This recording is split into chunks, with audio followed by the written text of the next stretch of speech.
श्री हरिदास, राधे राधे भक्तों, कैसे हैं आप सब? आशा यही करती हूँ दोस्तों कि आप सब बहुत अच्छे होंगे लड्डू गोपाल जी की कृपा से। दोस्तों आज मैं आप सबको लड्डू गोपाल जी की एक ऐसी लीला कथा सुनाने जा रही हूँ दोस्तों, जिसे सुन कर के ना आपके दाँतों के तले उँगली दबा लेंगे कि ऐसा कैसे हो गया दोस्तों। आप सबने बहुत सुना होगा दोस्तों कि शून्य का धन शैतान खाता है। लेकिन आज मैं आपको दोस्तों लड्डू गोपाल जी की इस कथा से जुड़ी हुई एक ऐसी लीला कथा सुनाऊँगी, जिसे आप सुन कर के हैरान हो जाएँगे। दोस्तों लड्डू गोपाल जी को तो हम सब बहुत प्यार करते हैं। लेकिन दोस्तों क्या आपने सुना है कि लड्डू गोपाल जी के आने से घर की किस्मत पलट जाती है? और कुछ ऐसी पलटी दोस्तों जिसे देख कर के पूरा गाँव हैरान था। दोस्तों ये घटना है साहू परिवार की और दोस्तों ये घटना बहुत पुरानी है सन 1994 की। दोस्तों एक साहू परिवार रहता था। साहू परिवार एक जो जहाँ पर रहते थे दोस्तों वो घर उनका कच्चा था, पूरा शुरू से लेकर अंत तक काफ़ी बड़ा घर था, लेकिन वो घर कच्चा था।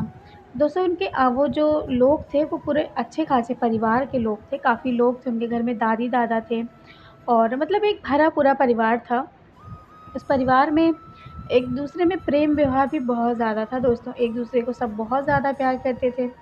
तो इसी तरह से दोस्तों वो लोग दुर्गा मैया के बहुत बड़े भक्त थे। वो माता दुर्गा की पूजा बहुत करते थे। उन्होंने घर में अपनी स्थापना करवाई थी माता दुर्गा की। उनकी खूब सेवा करते थे, खूब पूजा करते थे। हर नवरात्र में उनके यहाँ ऐसा लगता था कि जैसे शादी-ब्याह का माहौल हो। इस तरह की चीज़ें उनके घर में होती थी दोस्तों।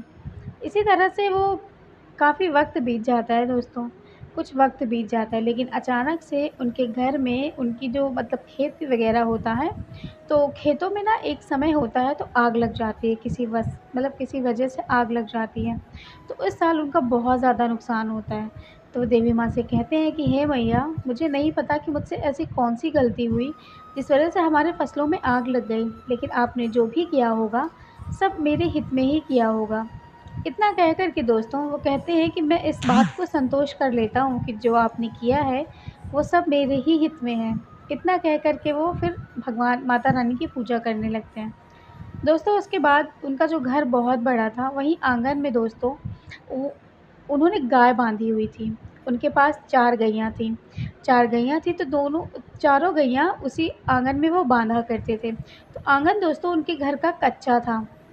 तो कच्चा था, तो हमेशा उनके यहाँ पे एक ऐसी चीज़ें घटित होती थी, तो हमेशा से घटित होया करती थी कि उनके यहाँ जो गाय होती थी ना, वो गाय जो दूध हमेशा एक जगह पर कुछ देर के लिए गिरा दिया करती थी। मतलब उस गाय की आदत हो चुकी थी दोस्तों, एक जगह पर दूध गिरा देने की। मतलब जो दूध होता है, वो एक जगह पर ही गिरा दिया करती थी। ये बात उनके घर की जो सबसे छोटी बेटी थी, वो हमेशा नोटिस करती थी कि इस जगह पर वो गाय दूध गिरा देती है। उसने सोचा कि आज 1 महीने हो गए, 2 महीने, साल हो गए, 3 साल से वो यही नोटिस कर रही थी दोस्तों कि गैया एक ही जगह पर दूध गिराती है, उसके बाद वो दूध देती है। तो इस बार उनकी जो बेटी थी, वो 3 सालों से ये चीज़ देख रही थी। तो वक़्त तो बीत गया था, लेकिन उसने सोचा कि इस जगह पर गाय ऐसा है क्या, जो गाय हमेशा इस जगह पर दूध गिराती है, उसके बाद वो इधर आकर दूध देती है और कभी उस जगह पर उसके पैर भी नहीं पड़ते। आखिर ऐसा क्या है इस जगह पर? तो वो अपने घर में अपने मतलब जो उनके पिताजी होते हैं वो उनसे बताती है कि पिताजी गाय है जो वहाँ पर दूध गिराती है। तो पिताजी कहते हैं कि ऐसा कुछ भी नहीं है बेटा, वो गाय हैं, उनको क्या पता कि कहाँ दूध गिराना है, कहाँ क्या करना है, तुम भी कैसी बातें करती हो? तो उनकी जो बेटी होती है वो कहती है नहीं पिताजी ऐसा नहीं है, सच में वो गाय हर जगह दूध देती है, मैं कोई आज से नहीं देख रही हूँ, मैं 3 सालों से आज देख रही हूँ। जो हमारी गैया है बड़ी वाली, वो हमेशा से वहीं पर दूध गिराती है। आप तो जानते हैं कि उसके लगातार बच्चे होते हैं तो उसको दूध भी होता है। अब उनके जो पिताजी थे, वो इन सब बातों को उतना ज़्यादा ध्यान नहीं देते, वो कह कर के चले जाते हैं। दोस्तों उसके बाद एक दिन फिर से बैठ कर के उनकी जो घर की सबसे छोटी बेटी थी, जिसका नाम दोस्तों नीलिमा था। तो जो नीलिमा होती है वो एक दिन बैठे-बैठे फिर से देख रही थी कि यहाँ पर गाय दूध देगी, आज दूध गिराएगी, तो मैं देखूँगी। तो दोस्तों दूध को उस जगह पर गिरते-गिरते ना जैसे कोई होती है ना, कोई भी चीज़ होती है, अगर हम एक जगह पर उसको गिराते हैं, तो वो उस जगह का निशान छोड़ देती है। तो बिल्कुल वैसे ही जिस जगह पर वो दूध गिराया करती थी, उस जगह पर निशान छोड़ दिया था दोस्तों, और उसके बाद गोल मतलब जो गोल-गोल सा निशान छोड़ दिया था, और उस जगह पे थोड़ी-सी ज़मीन फट-सी गई थी। तो उनकी जो बेटी होती है नीलिमा, वो कहती है कि आखिर इस जगह पर है क्या? तो कुछ लोग जो होते हैं वो उनसे कह देती है कि गाय को इन सभी गायों को थोड़ा दूर पर बाँध दो, मैं यहाँ पर आज देखूँगी कि यहाँ पर है क्या आखिरकार।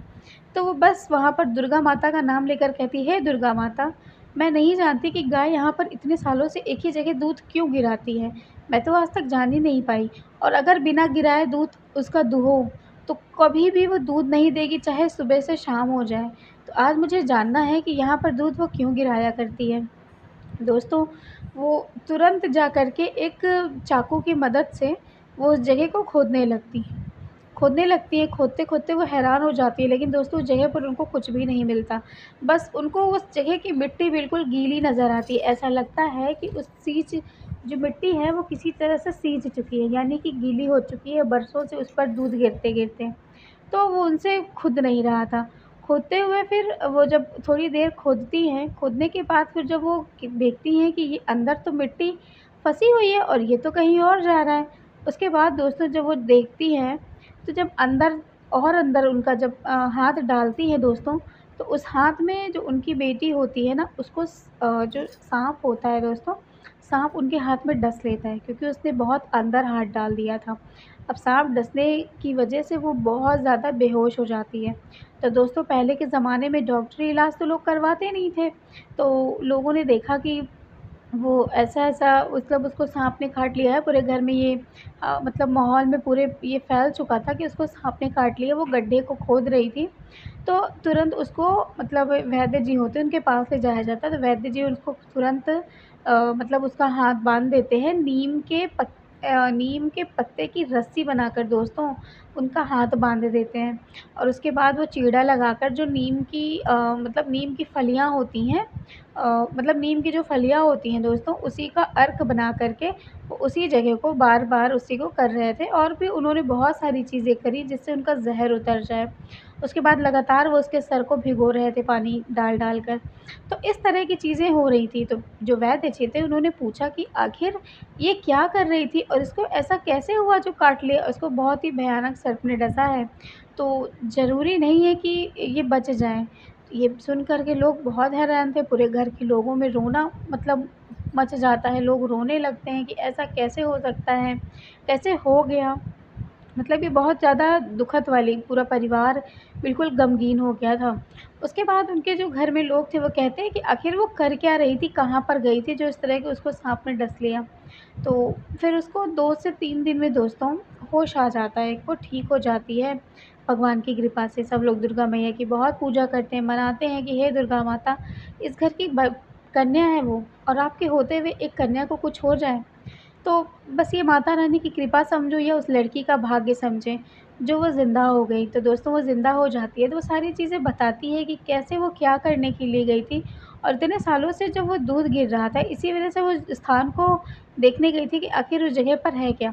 और वो जैसे ही पहुँचती है, तो उसके पहुँचते ही, उसके पैर रखते ही वो जगह थोड़ी-सी फट जाती है।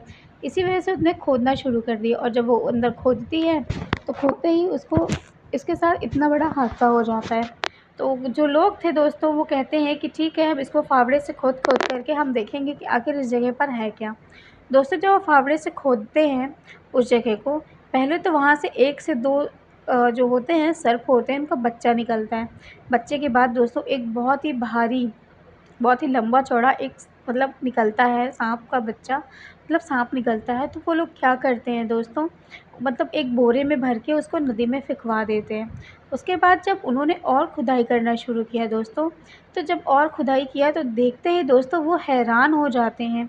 दोस्तों उस जगह पर एक मटका हुआ था जो पीतल का था, और पीतल के मटके के अंदर सोने-चाँदी से बहुत सारी चीज़ें भरी हुई थी दोस्तों। ये देख कर के वो बहुत ज़्यादा खुश हो जाते हैं। उसके बाद दोस्तों जब वैसे ही वो और मटके को हटाते हैं, तो देखते हैं दोस्तों एक बहुत ही भारी से और बहुत ही सुंदर से लड्डू गोपाल जी थे, जो कि पीतल के थे। पीतल के लड्डू गोपाल जी को देख कर के वो कहते हैं, अरे! ये तो भगवान है, ये तो कृष्ण कन्हैया है, यहाँ क्या कर रहे हैं और इनको ऐसे धरती में किसने दबा दिया है। उसके बाद दोस्तों वो निकालते हैं, सब समझ जाते हैं कि वो साँप ने इसलिए उनको डसा क्योंकि कुछ जो होते हैं पहले के ज़माने में होया करते थे, बहुत सारे जो खज़ाने होते थे उसकी रक्षा करते थे, शायद इसकी भी रक्षा यही कर रहे थे। तो शायद ये लड्डू गोपाल जी की रक्षा कर रहे थे, ये तो कोई नहीं जानता। उसके बाद वो लड्डू गोपाल जी को बाहर निकालते हैं। उनको रखते हैं दोस्तों, उनको ले जा कर के एक स्थान पर रख दिया जाता है। उसके बाद मतलब सोने-चाँदी की इतनी ज़्यादा चकाचौंध देख कर के दोस्तों, घरवालों ने आज ना माता दुर्गा की पूजा करी थी और ना लड्डू गोपाल जी को पाया था, ना उन्होंने उनकी सेवा पूजा करने की सोची। इसी तरह से कुछ वक़्त बीत जाता है दोस्तों, मतलब कहते हैं ना कि किसी चीज़ को पाने के बाद हम भगवान को तुरंत भूल जाते हैं। दुःख में तो हम उनको बहुत याद करते हैं, लेकिन सुख आते ही हम उनको भूल जाते हैं। तो बिल्कुल ऐसा ही साहू परिवार ने किया था। दोस्तों वो क्योंकि माता दुर्गा की वजह से ही उनकी बेटी बची थी आज, लेकिन वो तुरंत ही सारी चीज़ें भूल गए और तुरंत उस सोने-चाँदी घर की चीज़ों में देखने लगे, लोग पहनने लगे, जिनको जो समझ में आया उन्होंने वो करा। इस तरह से दोस्तों सारा कुछ मतलब कुछ वक़्त बीत जाता है, ना लड्डू गोपाल जी को ये लोग देखते हैं और ना माता दुर्गा जी को। उसके बाद उनकी जो सबसे छोटी बेटी होती है, वो लड्डू गोपाल जी को देख कर के कहती है कि ये तो लड्डू गोपाल जी हैं ना, ये तो कन्हैया जी हैं, हमें इनकी सेवा करनी चाहिए। तो उनके जो पिताजी होते हैं वो कहते हैं कि कुछ सेवा-वेवा मत करो, हमारे घर में सिर्फ़ माता रानी की सेवा होती है, उन्हीं की पूजा होती है और हम किसी की पूजा नहीं करते। ये सुन कर के मतलब बहुत ज़्यादा वो आश्चर्य में पड़ जाती हैं कि ऐसा कैसे हो सकता है? मतलब ऐसा लड्डू गोपाल जी की सेवा नहीं की जाती, ऐसा तो मैंने पहली बार सुना। तो कहते हैं सेवा होती है लेकिन हमारे घर में नहीं होगी। अब ये सब बात सुन कर के जो मतलब उनकी सबसे छोटी बेटी थी दोस्तों जिसका नाम नीलिमा था, वो बड़ी ही हैरान हो जाती है। वो कहती है कोई बात नहीं, हम ऐसे ही उनकी पूजा करेंगे, तो कहती हैं ठीक है। दोस्तों उसके बाद अचानक से उनके घर में बहुत ज़्यादा मतलब आप कह लीजिए कि खाने की मतलब पैसा इतना पाने की वजह से उनके घर में खाने की बर्बादी, माता रानी को पूजा ना करना, उनको भोग ना लगाना, उनको चुनरी ना ओढ़ाना, मतलब कहते हैं ना कि सत्ता और मद में लोग इतने ज़्यादा मतलब खो जाते हैं कि उनको फिर भगवान का भी ध्यान नहीं रहता। और बिल्कुल ऐसा ही साहू परिवार ने किया, माता रानी को वो भूल गए, लड्डू गोपाल जी को वो भूल गए। और दोस्तों अचानक से फिर उनके घर में ऐसी-ऐसी दुर्घटनाएँ शुरू हुईं, जिसे सोच कर के रूह काँप जाती है दोस्तों। दोस्तों जो उनके घर में उनके पिताजी थे ना, अचानक से वो वैसे ही वो गिरे और ख़त्म हो गए। अचानक से उनके घर में जो उनके बूढ़ी दादी थी, वो भी ऐसे ही गिरी और ख़त्म हो गईं। लगातार 2 जन की मृत्यु 1 हफ़्ते के अंदर होने लगी। बिल्कुल ये घटना पूरे मतलब जो गाँव था वो पूरे गाँव में फैल गई कि ऐसी-ऐसी चीज़ें हो रही हैं, जो बहुत ही गलत हैं। उसके बाद उन्होंने बताया कि लगातार ऐसे लोगों की मृत्यु कैसे हो रही है। दोस्तों उसके बाद उनके घर में एक-एक करके दोस्तों कुल मिलाकर 7 सदस्यों की मौत हो जाती है। और ये बहुत ही हैरान करने वाली घटना थी दोस्तों। पूरे गाँव में क्या, पूरे अगल-बगल के गाँव में भी ये घटना फैल चुकी थी कि इनके घर में ऐसी-ऐसी चीज़ें हुई हैं, जिस वजह से इनके घर में ऐसे लोगों की मृत्यु हो रही है। उसके बाद दोस्तों किसी को कुछ समझ नहीं आ रहा था, जो सबसे छोटी बेटी थी, जो नीलिमा थी, वो भी समझ नहीं पा रही थी कि सारी चीज़ें ठीक-ठाक तो थीं, लेकिन अचानक से ऐसा क्या हो गया, जो ऐसी चीज़ें होने लगीं। फिर उसने दोस्तों बहुत ही अच्छे एक प्रकांड पंडित को बुलाया। पंडित जी ने जब सारी बातें कही कि ये धन, ये जो उन्होंने पाया है, ये लड्डू गोपाल जी का है। लड्डू गोपाल जी के साथ किसी दादे-परदादे ने उनके साथ ही इसको रखा था कि जो लड्डू गोपाल जी की सेवा करेगा, वो इस धन को लेगा। लेकिन लड्डू गोपाल जी को तो निकालने के बाद इस घर के लोगों ने तो उनको ना पूजा किया, ना उनको भोग लगाया, ना उनका देखा, बस उनको एक जगह पर स्थान समझ कर रख दिया। लेकिन कुछ लोगों ने जो इस दुनिया में नहीं हैं, उन्होंने तो एक हद ही कर दी। उन्होंने तो उनको बेचने की सोची। जब वो बेचने के लिए सोचे हैं, तो उनके साथ अच्छा कैसा हो सकता है? अब ये सुन के जो उनके नीलिमा के जो पिताजी थे, उन्होंने कहा कि पंडित जी हमसे तो भाई भूल हो गई, हमें तो नहीं पता था कि ये सब चीज़ें हैं। हाँ, हमसे गलती इस बात की भी हुई कि हम इतने ज़्यादा चूर हो गए पैसे को देख कर के, कि अंधे हो गए थे इतने ज़्यादा कि हमें भगवान और माता रानी का भी हमें ध्यान नहीं पड़ा। इस चीज़ के लिए हमें माफ़ कर दीजिए। तो दोस्तों फिर पंडित जी ने उन्हें सारी विधियाँ समझाई कि उन्हें क्या करना चाहिए जिस वजह से उनके घर में ये सब चीज़ें ठीक हो सकती हैं। उसके बाद अचानक से उन जो नीलिमा थे उनके पापा, उनकी भी तबीयत दोस्तों ख़राब होने लगी। फिर नीलिमा ने भगवान लड्डू गोपाल जी की प्राण प्रतिष्ठा कराई दोस्तों। लड्डू गोपाल जी की प्राण प्रतिष्ठा कराई। उसके बाद उन्होंने अच्छे तरीके से लड्डू गोपाल जी को वस्त्र धारण करवाए। वस्त्र धारण करवाने के बाद उन्होंने उनको भोग लगाया। भोग लगाने के बाद दोस्तों उन्होंने कहा कि हे कन्हैया, हे माधव, मेरे परिवार में जो कुछ भी हुआ, अब अपनी इस जो हमारे साथ जो कष्ट समय हमारा चल रहा है कष्ट में, हमें उस चीज़ के लिए क्षमा करें। हमसे जो भी भूल हुई हो, हमसे गलती हुई हो, हमें उस चीज़ के लिए माफ़ करें। हम अज्ञानी हैं, हमें नहीं पता कन्हैया कि जो उस धन को लेगा वो आपकी सेवा करेगा जब तक वो इस पृथ्वी पर है। मुझे नहीं पता और मुझे आपका ये धन भी नहीं चाहिए कान्हा जी। मैं सिर्फ़ आपकी सेवा करना चाहती हूँ। मैं माता दुर्गा के साथ-साथ आपकी भी आजीवन सेवा करूँगी। इस चीज़ का मैं प्रण लेती हूँ। नीलिमा के मुँह से ये बात सुनकर पूरे घर वाले भी आज मतलब बिल्कुल हैरान हो गए, चौंक गए कि ऐसी कैसे उसने कसम ले ली। उसके बाद पूरे परिवार ने उनके यहाँ तक कि उनके पिताजी भी जब उनको भी ठीक-ठाक हो गए वो, तो उन्होंने भी कहा कि अब हम भी लड्डू गोपाल जी की सेवा करेंगे और माता रानी की भी सेवा करेंगे। तो दोस्तों स्थापित तो हो गए थे, फिर पूरे घर ने लड्डू गोपाल जी की सेवा करी। मतलब पूरे लोग लड्डू गोपाल जी की सेवा करने लगे दोस्तों उस समय के बाद से कभी भी आज तक उनके घर में किसी की अकाल मृत्यु नहीं हुई और जो सोना-चाँदी जो भी था उन्होंने कुछ मंदिरों में दान दे दिया और कुछ जो है घर की बेटियाँ जो थी बाकी उनकी शादियों में लगा दिया और कुछ मंदिरों में दान करने के बाद जो भी कुछ बचा उन्होंने रखा था और वो फिर भी अच्छे से बिना घमंड के जीवन निर्वाह कर रहे थे। शायद उन्हें अब समझ में आ गया था कि बस सिर्फ़ धन पा लेना ही कुछ नहीं होता, बस हम भगवान की हमें सेवा भी करनी चाहिए।